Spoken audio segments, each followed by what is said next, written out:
usitishike. Iko watu wengi wanapenda kutisha sana. Mimi nilikuwa hapa President Kenyatta akiwa president. After 3 years we had a problem in the government. Jaramogi left. Nilikuwa hapa when Moi was a president. After a few times there was a lot of problems. Nyinyi nyote mnajua until up 1982. Mpaka when he was leaving kila saa watu bila Moi yote inawezekana. Nimekuwa hapa President Kibaka akiwa kwa kiti mimi. And I served him.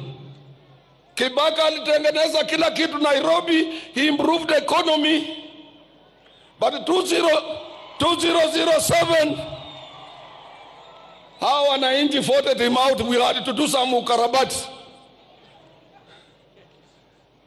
Sasa, nimekuwa hapa wakati wa Uhuru. Uhuru ni rafiki yangu sana. But you could hardly see him outside the way you are outside, you are visible everywhere. But he managed to finish his 10 years. Hawa wa Kenya unasikia ground ni mbaya. Hapa ground hapana mzuri. Ruto must go. Na sio ground ni mbaya. Wewe anasema ground ni mbaya. Mwenyewe hana ground. Unasikia hiyo? Wacha tuache mtu amalize kazi yake. I saw watu wa press. Mtu ameandika kwa Standard. Anasema Atuoli yeye kazi ya trade union court is not a political party. We serve the government of the day. We negotiate for our rights.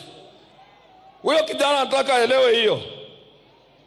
We are not a political party. We are not aspiring to have a president.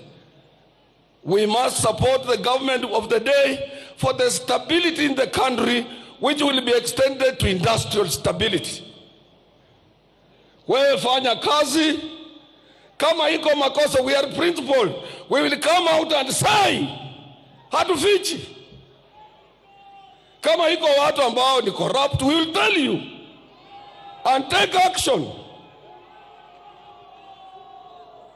Na usitishwe.